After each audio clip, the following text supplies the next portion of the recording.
but expected to get wet fairly shortly. So that'll be your story for the day today, and then after today, cooler and cloudy. Kind of a gray Friday and weekend on the way. High of 9 with clouds tomorrow. High of 8 for Saturday and Sunday. So not a great looking forecast, unfortunately. Hope you enjoyed yesterday. It was a beauty, like we promised.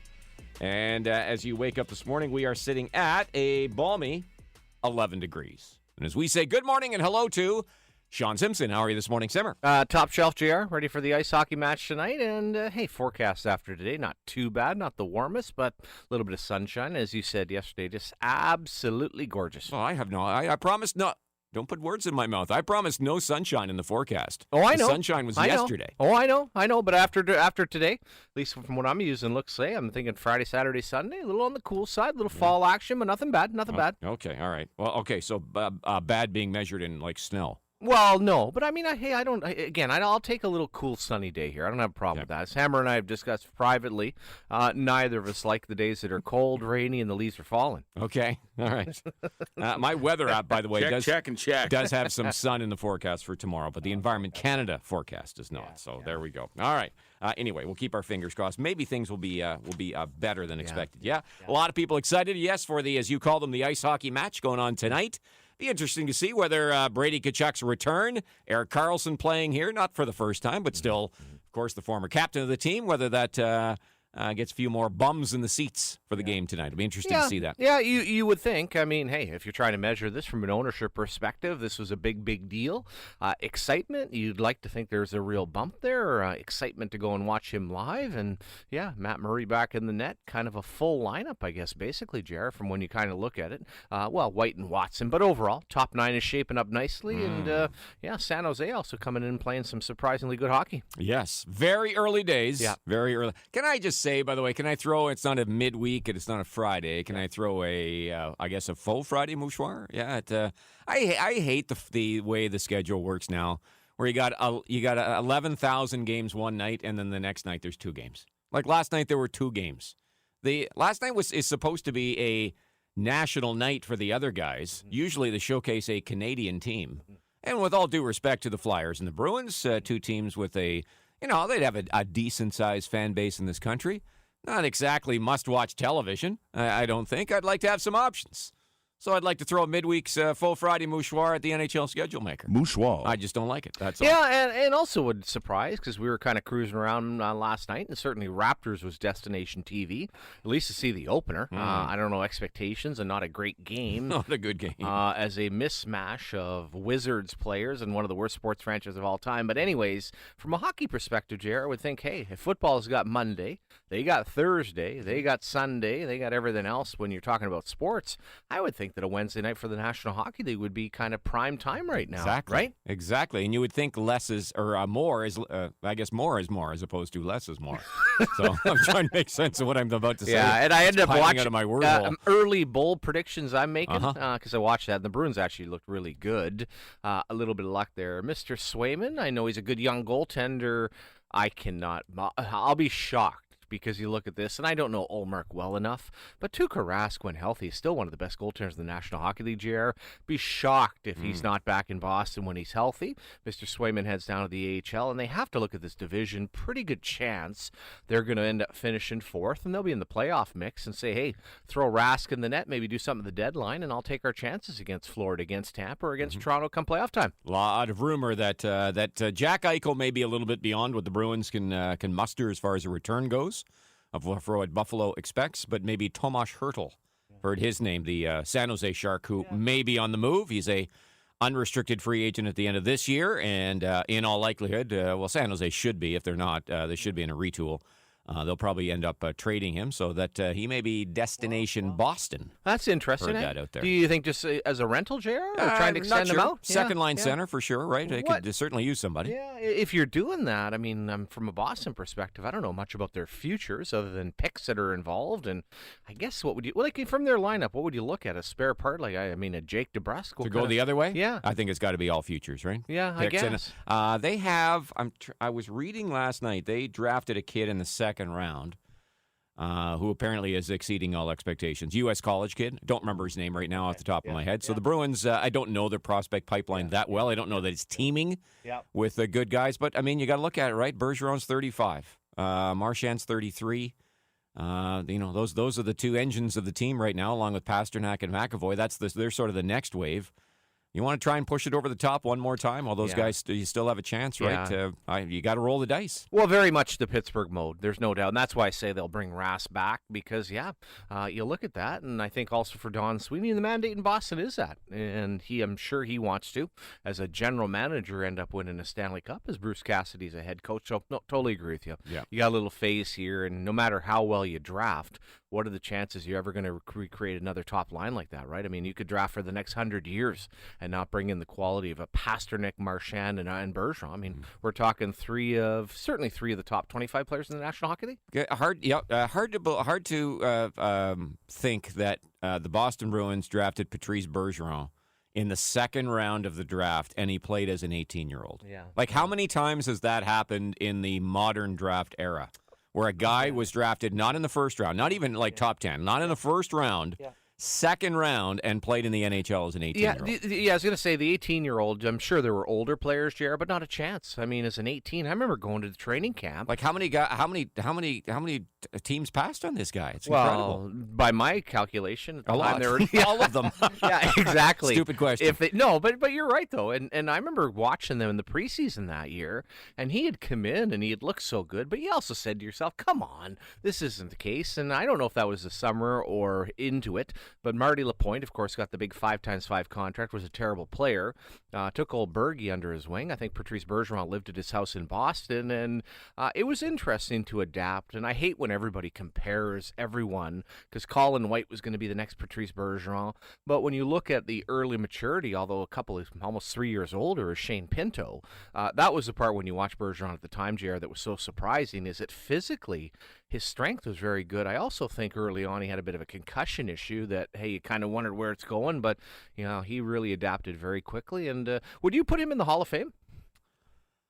Well, has he got 1,000 points? Well, no, I should have ended up pulling it up. I'm just thinking, and when you talk about career, well, let's put it. Not that should be the. Well, let's put it this way: has he done three things as well as Guy Carbonneau to get in? Yeah, well, yeah. I mean, if that's your comparison model, it's not even close. It's not. But when I also think of the prototype Selke Trophy, leader, Stanley Cup champion, Olympic champion, you start to go up and down it. I think he has checks all the boxes there that he would end up going to the Hall of Fame. Yeah, 917 career points in 1,100 games. So when it's all said and done, he'll have 1,000 points. Not that should be the be-all and end-all, but as you mentioned, from a team accomplishment point of view, he checks the box of Stanley Cup champion. Team has always been good while he's played for it. As you mentioned, the multiple Selke trophies as the best defensive player, widely recognized as the best two-way player in the game for a number of years. Not that that's a measurable. So from that perspective, I think he's a first ballot Hall of Famer, to be honest with you. As I sort of think my way through probably, and probably going to get his number retired in Boston. I'm assuming he's going to go start to finish, and he'll probably end up over 1,000 points. So, how many 37s are retired by teams in the NHL? I'm going to go 0. I can't even think of that. I'm not even good because all the old traditional players are under 30, right? All the numbers below 40, would 37 be the one used? 37 and 38 are probably the two that are used the least. Right. Well, there's a fair number of 39s over the years. A lot of 35s, obviously, for the tendies. Yeah. And even 32, 33, 34. 37 is there haven't been a lot of 37s. No, not at all. And for retirements around the league, I'm sure we've got more into. I wonder how many of them would even be north of 35 that have been retired league-wide. Not many. Not many at all. Anyway. Hey, Who Wore It Best on NHL.com has, for number 32, who wore it best? No, 37. Well, I know, but you mentioned 32 as well, so I'm just going through the list here. But 37 is Patrice Bergeron. Yeah. That's who wore it best. They're saying he's the best ever 37? 37. Of all NHL players ever. Ever. Okay. Number 32, you said you don't see a lot of. And 32. You couldn't. There's a Hall of Fame. Is there a Hall of Famer that wears 32? Give us the era. Give us the decade. Oh, you're looking in the 80s. 1980s, number 30. Attendee? I might take that back in terms of a Hall of Famer. I don't believe he's in the Hall. I'm absolutely terrible at this, Hammer, but is Dale Hunter, did Dale wear number 32? Yes, he did. Good one. Very well done. Okay, Yeah. okay. Played on his team. No, I better know that one. No. But, and I'm and Dale, and again, Dale, if you compare him with Guy Carbonneau, I mean, Guy Carbonneau couldn't carry his jockstrap, but hey, that's where the Hockey Hall of Fame is gone. The part people always forget about Huntsy, over 1,000 minutes, but always thought of as kind of the goon factor. All right, but what a great player. Let's go through it quickly. So 33, I'm going, who wore it best? Patrick Waugh? Absolutely. Patrick Waugh. 34. John Van Beesbrook? Mika Kiprasov. Mika Kiprasov. Hey, way to go. Yeah. Me. Yeah. Nice job by me on that. Didn't know that. Let's do that. Okay. 35, I'll go Tony Esposito. Tony Esposito. And again, I'm Are on you gonna fire. let Simmer play here? Honorable mention to I think Tom Barrasso. Okay. Okay. And Fuego. I'll let Simmer do 36 No, then. no one's getting Terrible with it. 36. Give us the decade. The current. Is he Current. still play? Would he still be?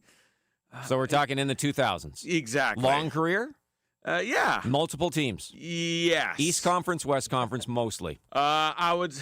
Best years in the East. Best years in Absolutely. the East. Started in the East or finished in the East? Started in the East. Started in the East. Best years in the East Had were 36. About 9 seasons in the East. Still active?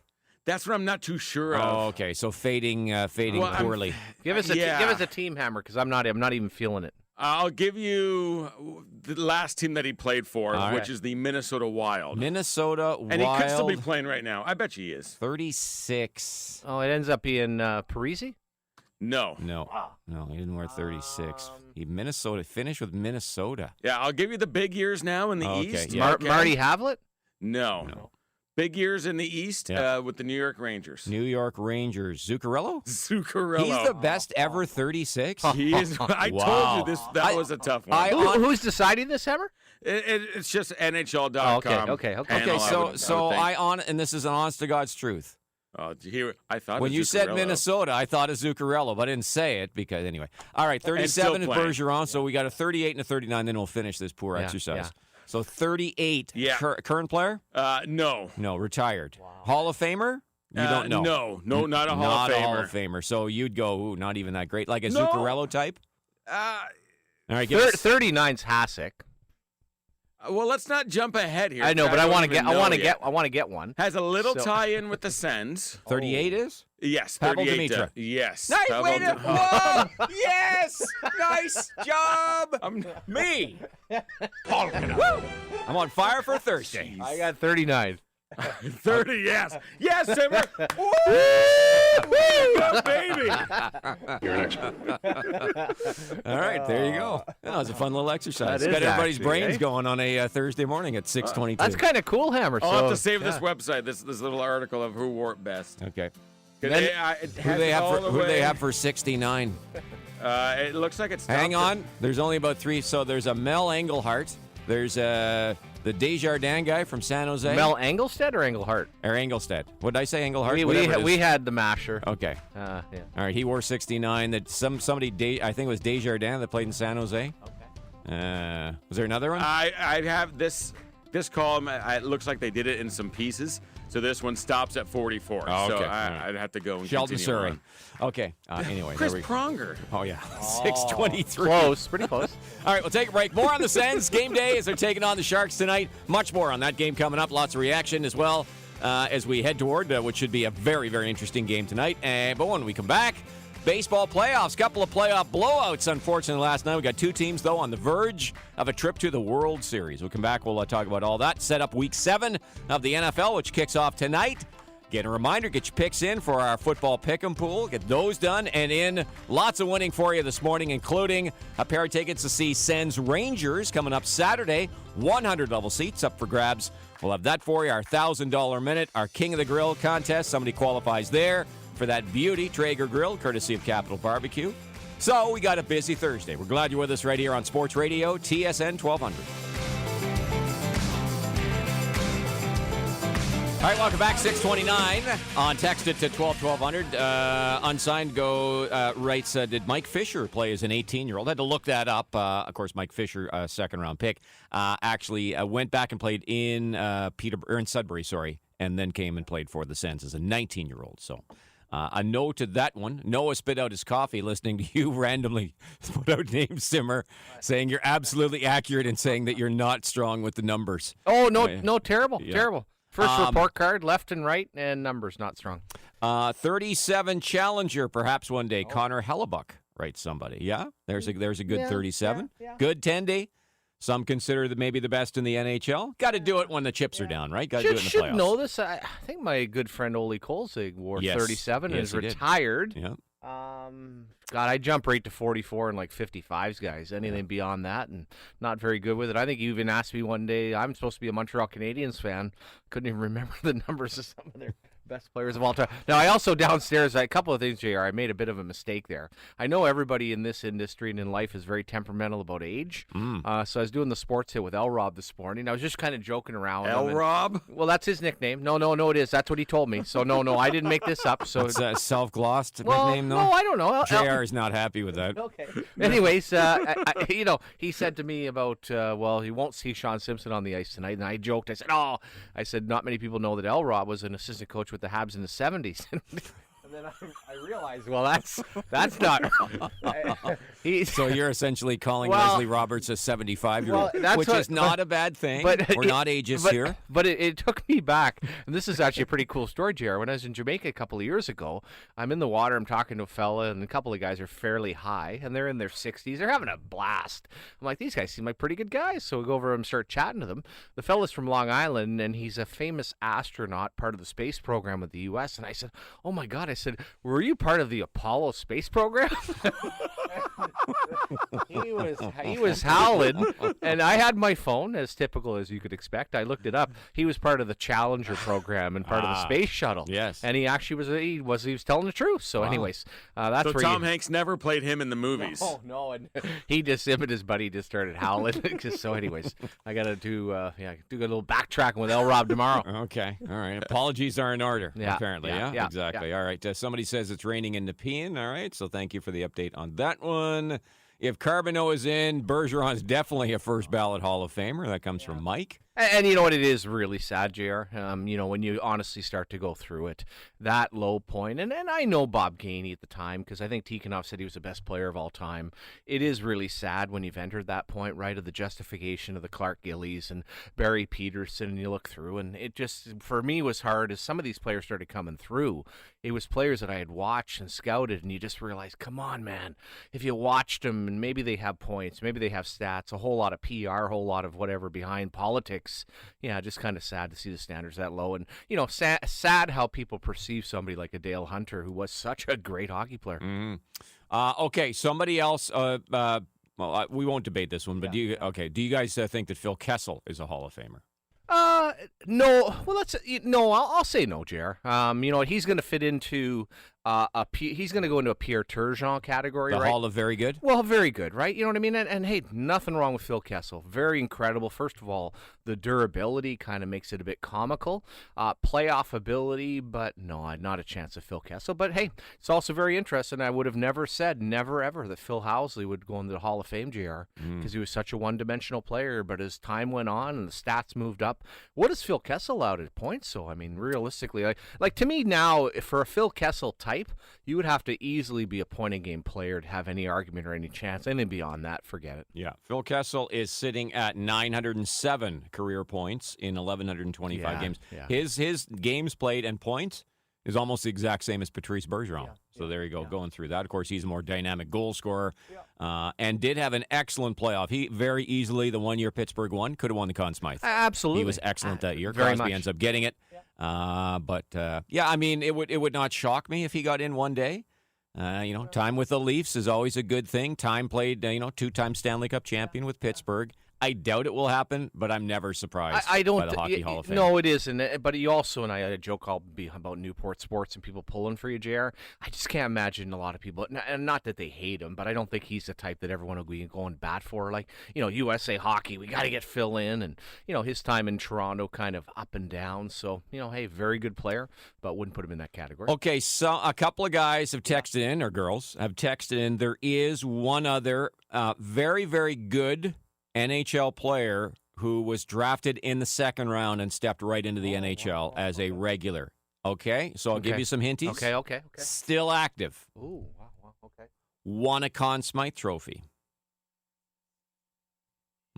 Is on his third NHL team, with which he won a Stanley Cup. Duncan Keith? No, that's nope. two teams. Nope. Won a Stanley Cup recently within the last 5 years. So you need to go through the Conn Smythe Trophy winners for the last 5 years. Ryan O'Reilly? Ryan O'Reilly, yeah. Second round pick, 33rd overall. Played as an 18-year-old. Wow. Almost the same mold, right? Plays properly as Patrice Bergeron. Yeah, exactly. Well, exact. He's. I don't know that you would quite put him at that level, but he's not far below. Yeah. Were he and Duchesne the same draft year? Because they would have had a very high pick, obviously, right? So, he was drafted in, and it felt like there was not a whole lot of love between the two fellas. 09, and that was Duchesne went third overall. That's right. He went third, and O'Reilly went 33rd. Yeah. So there you go. Pretty good drafting out of the old OHL, right? Yes, exactly. Yeah, Brampton. Duchesne went from Brampton, and O'Reilly played for the Erie Otters. Yeah. So there you go. We've gone through some number. We've tested everyone's brain power. That's awesome. In the first half hour of the show. All right, let's get to the baseball. A couple of blowouts last night, to be quite honest with you. Not the most exciting playoff baseball games ever. We'll start with the late game or the evening game in Los Angeles. Dodgers Braves. LA, of course, had rallied to win Game 3 to get back in the series, down 2-1. But the Braves had the home run bats flying last night. This guy had a pair of them. 1-1 pitch. Rosario hits one well to deep right field. Back at the wall. That one is gone. Rosario knocked the living daylights out of it. And it's a 9-2 Braves lead in the ninth. There you go. Eddie Rosario. So this is interesting. Alex Anthopoulos, as we know, former general manager of the Blue Jays, was let go. They brought in Shatkins, and the rest, as they say, is history in Toronto. Anthopoulos goes to Atlanta, completely makes over that team. Did you know that they went out, the 4 outfielders right now that are kind of rotating in for Atlanta were all acquired in trades in the summer by Alex Anthopoulos. And all of them are absolutely just hitting lights out because they lost Acuna. Yeah. I don't remember the other 2 guys they lost to injury, but anyway, he went out and traded for 4 outfielders in the middle of the summer. And all 4 outfielders collectively are batting like over 350. I was reading that stat this morning. Yeah, absolutely Rosario's batting close to 500 in the playoffs. And he sure seemed to be loved by the media in Toronto, right, Jer? And when that whole thing went down, there was the thought, well, we've done so well, we should offer him something. And credit to him, he was like, listen, I absolutely love being a Toronto Blue Jay, but I'm not going to do it. I can remember Ian and I also had on one of the gentlemen working, either assistant GM was from Ottawa at the time. Yes. Yeah, do you remember that? Yeah. I can't, and again, kind of you're tied to a team and it's really hard and you want to see it through, and he said no. Andrew starts with a T. Yeah, but as far as Anthopoulos, but pretty neat. I mean, all he's done. Nice, very good. Yes. All he's done since he's gone to Atlanta is win, right? And so I easy guy to pull for. Well, and when you think about it, look, Ronald Acuna is arguably the greatest young player in the game today. He tore his ACL in the middle of the season. Boom, they don't have him. They don't have Mike Soroka, great young Canadian pitcher who was in the Cy Young discussion as a rookie. He's missed the last couple of years. They haven't had him all year. Like, think about that. This is a team that right now you could say very much in the mix to win the World. Well, yeah. Hello, they're up 3-1. Yes, they're in the mix to win the World Series, John. This just in. This is a team missing 2 huge parts, and they're 5 wins away from winning a World Series. So incredible by the Braves, who have not been to a World Series since 1999. So we're over. Seems like Atlanta has won forever. Haven't been to a World Series, though, since 1999. Well, that's incredible. They're a win away. So they got the chance tonight. Game 5 goes in Los Angeles. Atlanta up 3-1. But as we told you yesterday, there's a bit of recent history here between these 2 teams. Last year, Atlanta was up in the National League Championship Series, both 2-0 and 3-1. And the Dodgers rallied to win the last 3 games in a row. Now, the difference this year is last year it was played on a neutral site. They played in Texas. Remember, they played all the playoffs in a neutral site. This year, yes, the game tonight is in L.A., but in the last 2 games, 6 and 7, if necessary, will be back in Atlanta, where the Braves, I would think, would have home field advantage. And also for the Dodgers, pitching staff's not the same, are they, JR? And are they missing the guy that got taken out of the game last year? Was supposed to get taken out with COVID? Is he not injured? Well, you got Clayton Kershaw is out, injured. Trevor Bauer is suspended. Yeah. Is there a third one we're forgetting? Well, what's the fella that ended up staying in the game last year and then tested positive after and was with all his teammates? Oh, that was the third baseman. That was Turner. Yeah, Justin Turner. Yeah. Well, he got injured last night. Yeah, Oh. he's out for the rest of the playoffs. Okay. He did something bad to his hammy. Yeah. And did you know, JR? I don't have the exact number. Did you know that the Dodgers have used as many pitchers as they have hits in this series? To tell you. I know. Really? I was watching SportsCenter this morning. I was listening to the overnight show because the whole conversation was really interesting. Was his theory is that NHL or MLB owners are trying to devalue starting pitching, and what he talked about was how it is completely changed, and no starting pitcher in the playoffs so far, JR, has thrown more than 69 pitches. Now, I don't know if that's thrown out the window based on Exxon Valdez last night. Exactly. But anyways, because that's what he had on his forehead. It's Framber. No, but he had oil on his forehead, so that's what I'm going to call him. That's just how sweat. good is that? Yeah, that's very good. That's very good. Okay, here's so we're talking about Hall of Famers that wear. How many Frambers have played in the in baseball before? Zero. Yes, Framber Valdez was the pitching star for the Houston Astros last night. He's got an incredible backstory. I got it written down here. Is he? He's sounding. I'm feeling some Cuban action. I'm no Dominican Republic. Oh, yeah, so here's the deal. okay, So this kid. This guy goes 8 innings last night, 3 hits, 1 earned run. Houston wins the game 9-1 in Boston. They're up 3-2. Here's his background. Okay, he didn't start pitching until he was 16 years old. All right, he earned a major league tryout after throwing just 6 pitches. He signed. It wasn't even a baseball; it was a coconut. Signed with the Astros for $10,000 as a 21-year-old, which is like a pittance. It's like zero. That's enough just to get you off the island. But from Framber, it's huge. And has reached the big leagues in 3. From all that, he's reached Major League Baseball and then just won Game 5 of the ALCS in 3 seasons. So pretty good. Framber Valdez. Name to remember. So Houston wins the game 9-1 at Fenway. So who was it that wrote on social media the other night that the Red Sox feel like a team of destiny? Oh, that was me. Hey, JR? I got more than a few reminders of that last night. Destiny's Child is long gone. Score started to go up. And the series is not over, everybody Exactly. who's doubting me. Yes. And watching Valdez, you're just kind of like, hey, great atmosphere, but talk about muscle and strength. And then I also, conversely, watching Sale pitch, you're like, how can somebody that light and with no bum, how can they throw such a hard ball, right? I mean, the contrast of the physique of those two fellas, pretty interesting. All right, so Game 6 and 7, if necessary, will be back in Houston. So the Astros certainly in the driver's seat to get to a World Series. All right, with that, we'll take a break, 6:42. When we come back, we'll get a little bit into the Raptor story. Not much to tell you. For a first home game in whatever it was, 600 days, wow. What a flat performance from the Raptors last night as they fall to the not very good Washington Wizards. A little bit on that. But we'll set you up, of course, for the biggest day and story of the day today, and that is Brady Tkachuk's first game with the Sens. It'll be tonight, and of all people on the other side of the ice, Erik Karlsson, the former captain here in Ottawa, will meet the future captain here in Ottawa. We'll set up Sens and Sharks for you when we come back. Right here on Sports Radio, TSN 1200. Morning, 6:47, J.R. Simmer and Hammer with you. Don't forget to get your picks in for our TSN 1200 football pick and pool because Week 7 will kick off tonight with a pretty important AFC matchup. Got 2 teams on the skids. The Broncos have lost 3 in a row. The Brownies have lost 2 games in a row, but both teams are at 3-3, so certainly in the mix, potentially to be a playoff team in the AFC. And the Browns will not have Baker Mayfield, I should say, at quarterback tonight. He thought he was going to be able to play. I think he wanted to play, but an interesting decision that they have decided to go with Case Keenum, who was with the Broncos, actually. Started all their games back about 2-3 seasons ago, but best remembered probably the year he quarterbacked in Minnesota, and they made the playoffs and made it to the NFC Championship game before they lost to my fighting Philadelphia Eagles. Did he make the throw to Diggs? Throw to Diggs. Which one? Oh, I'm sorry. Did he make the miracle throw? when Minnesota Oh, won yes, the the Minneapolis Miracle. Yes, yeah, that was not against the Eagles. That was Sorry, you're going in you sometimes Simmer go in a direction where I'm going. Where is he going with this one? Yes, that was Case Keenum. Yes, who made that throw? Do you think this is a test drive? And again, he has a torn labrum, does Baker Mayfield, and the way he landed on that last week, totally understandable, JR.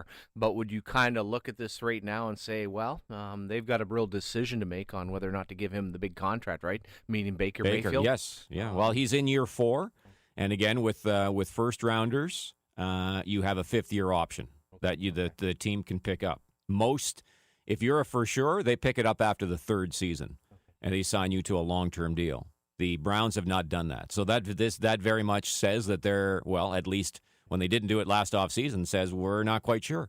They wanted another year to look at Baker Mayfield, and it's been kind of an. I think I read a stat. I want to say yesterday. Sometimes I gloss over these things and I don't really take them in. I believe that in terms of and it wasn't quarterback rating, but it was some sort of statistical study of quarterbacks, said that Baker Mayfield had the biggest regression of any starting quarterback in the NFL this season as compared to last. And I don't think overall it was overly great last year, Jared. You manage his games, right? You know, you appreciate his spirit, his try. They got the 2-headed monster, although question mark on Kareem Hunt is out. So is Chubb. Chubb is out for sure? Yeah. Okay, so yeah, and you take that out. So going to be throwing the ball, so we'll certainly get a good look. And I'm assuming that what the Broncos played El Stinkos the first 3 games, right? That's what everyone's saying. Jets, Jaguars, and Giants. Yeah, so there's that sums up why there's 3 not so great things that go great together. Yeah, exactly. So we'll see. Anyway, get your picks in. Again, new game every week. It's free to play, and we got a $100 gift card from Baton Rouge Steakhouse and Bar to our best picker of the week. Get your picks in by 8 o'clock tonight. Make sure you get that advantage. Don't forget, with our pool, a little bit different, you get 2 points if you pick a road team and they win. Okay, let's talk about the Sens. As they take on the San Jose Sharks tonight, we will see lots of anticipation for Brady Tkachuk. We'll get into that storyline, of course, throughout the morning. But this will also be the season debut of another pretty important character. That would be Matt Murray, who will make the start in net for the Sens. So that will be an interesting storyline. Here is DJ Smith on that. He's our guy, and I think, like anyone else, you're not going to have great games all the time. And he's not a young kid that we're, holding a gun to his head that, you have to play well or you're coming in, coming out. That's not the case here. He's a guy that we brought in to be the guy. And I assume he will be, but the nights he's not, we're not looking at it that way. All right. So there you go. Do you believe DJ Smith when he says that? Well, that Matt Murray is not on a short leash? You have to say things for public consumption, right? You know what, Jared? A player that's come in again, I agree with the part of, it sounds like whatever he had, that he was very sick. So you're not feeling great. What's the recovery like on that? Summertime, as they said, they asked him to do certain things. A lot of this will be relationship and dynamic with Zach Burke, the goalie coach, JR, but he did have a nice preseason. I'm not going to say great, but much better than last year. So how you approach this now, do I think if he's just okay tonight, that all of a sudden Forsberg is in Saturday? I'll say no based on the circumstance. Now, get past this week and he gets comfortable and gets into a groove and he's inconsistent, then I'd agree at that point. You have no choice. And this is, like I say, with anybody in the lineup, the Sens are past, and they're not past where they're running to a Stanley Cup. But you also are not going to be able to tuck guys in spots or hide them. And from a goaltending perspective, we saw the sample size over the weekend. That's what any team needs, and especially where the Sens are at, they need real strong, consistent goaltending. And so, as I said, I don't think it's this week, but do I think by we get into November or December, and if he's not consistently playing well, do we start to see Forsberg or even Gustafsson elevated and playing? Absolutely. If the best players play, why is that different in the goaltending position? DJ Smith has talked about it all the time, how he's going to allot his ice time, how he's going to manipulate his lineup. It's going to be who's playing the best, who's playing the hardest. Yeah. And why wouldn't that be different, or why would that be different in the goaltending position? If he doesn't have it, you got to put somebody in that is playing well. Yeah, and I agree, Hammer. The only thing I'll say with a goaltender, and it would be circumstance, and I'll go back maybe to Craig Anderson, and you came out of the 1 year where all of a sudden they had the 3-headed monster where Bishop was here, Leonard was here. There's a time for Craig Anderson if he came off of an injury. When I looked at his entire body of work, I understood that, hey, maybe give him 3 to 5 games to get back up to speed, right? But when you also, be honest with you, look at Matt Murray's last 2 years in Pittsburgh, JR, and then last year with Ottawa, you're starting to build up enough of a sample size where there's been so much inconsistency that I need to see a lot of consistency to feel good. Do you know what I mean? So every athlete would be different, Hammer. But to your point, yeah, absolutely. And just for the sake of the program, last year was real tough. And you point to so many things, and part of it was an older lineup, not young players. But those early goals were incredibly deflating, as they are to anybody. And that's probably, JR, what's changed with the position from 40 years ago. I mean, you'd see on a nightly basis guys letting in bad goals and guys getting yanked. It's become such a consistent position now based on the efficiency and the style. You don't expect that early one to go in and say, oh, don't worry about it, we'll just get the next one. It's incredibly deflating to a team. Right. Matt Murray's save percentage last year, 27 games, .893. The year before that in Pittsburgh, .899. So that's that track record you speak of late that hasn't been good. I believe average now, I think, is around 910 to 912. I want to say it's in and about that.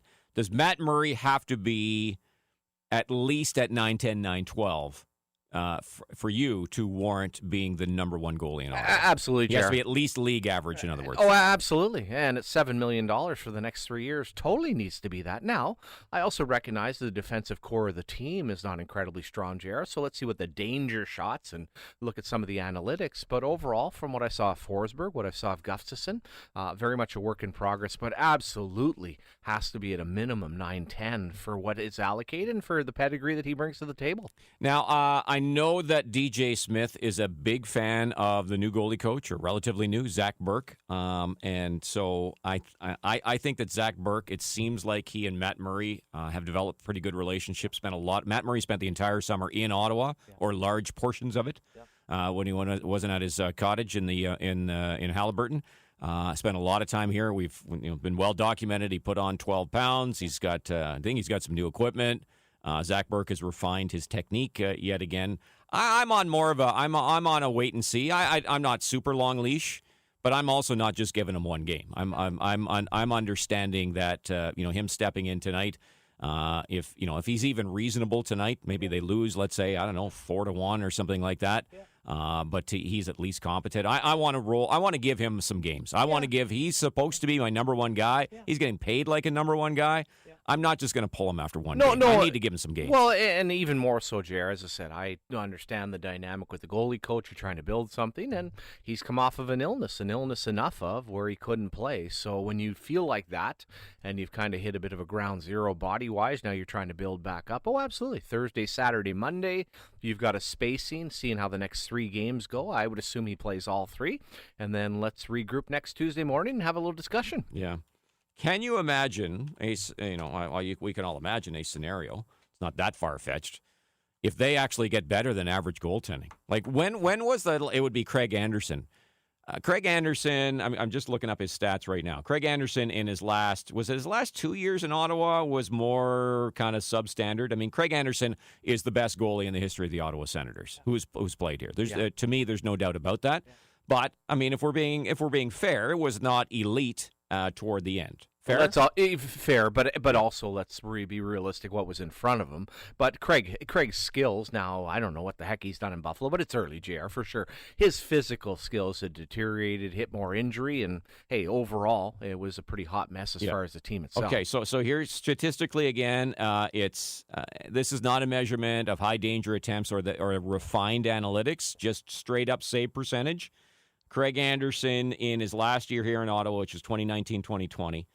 Was .902 save percentage. Year before that, .903. Year before that, .898. Year before that, .926. So we're going back, and that's the year they went to the semifinals. Yeah.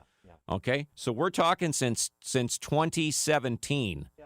So the start of the 2018. So basically, when the team really went into the dumper, the Ottawa has had much poorer than average goaltending in the NHL. Yeah, imagine if Matt Murray is even average, let alone a little above average. Well, and that's really, and again, kind of standards, JR, where you have to get back to and asking for. And again, as I said, I'm sure Matt Murray's a hell of a guy, and what he's won, I'm so respectful, JR, coming out of junior. What's also, I think, such a cool storyline is kind of how he and Jack Campbell have intertwined and their careers and the directions they've gone. Here's Jack Campbell now finally in Toronto, has stabilized himself, but Matt Murray for the money. As I said, I just want that level. The other one, and I remember Goody bringing up, we also have to look at the combination of behind Craig Anderson, and I think early on that would have been the Hamburglar. You had some Mike Condon. Save percentage the 1 year, guys, I believe on the penalty kill, was it 865? Like there was a situation there, and we use that term, your goaltender's your best penalty killer. You track back, JR, how bad they were on that. That's safe. It hasn't been there, but now when you did this move, this is more of the ready-made, right? I mean, when I'm allocating this and given $7 million, I've basically brought in somebody that now needs to be a 9-10 goaltender, right? It's not a work in progress like my forward group or some of the other spots on my team where I'm transitioning in and you give some young players a rope. This is what I brought in to help stabilize my rebuild, and the standard has to be at the very least, but it has to be around 9-10 for sure. All right, we'll see Matt Murray tonight in the Twine tent for the Sens as they take on the Sharks. It is a 7 o'clock face-off. Our pregame show here on TSN 1200 will start at 5, and we've got our Brent. And what a night for this guy to debut, because for about a million years, he was a radio and or television analyst for the San Jose Sharks. But he's originally from Ottawa. He's come back to town. We're looking forward to having Jamie Baker as part of our broadcast team here at TSN 1200. And Jamie is going to make his debut on the pregame show coming up tonight alongside Lee Versage just after 5 o'clock. And in fact, Jamie will join us here on the show, because he would have as much or more insight than anybody in Ottawa on the San Jose Sharks. So Jamie will join us this morning, and again, he'll be part of our pre- and post-game show here on TSN 1200 starting tonight. All right, we'll take a break, get you the latest news, run down the scoreboard for you, and then when we come back, we'll talk about probably the bigger storyline than Matt Murray making his debut tonight for the Sens, and that's Brady Tkachuk making his debut for the Sens tonight. It's a big one. We'll hear from Brady as he gets set for his start to his new season and his 7-year contract with the Sens. That's when we return, right here on Sports Radio, TSN 1200.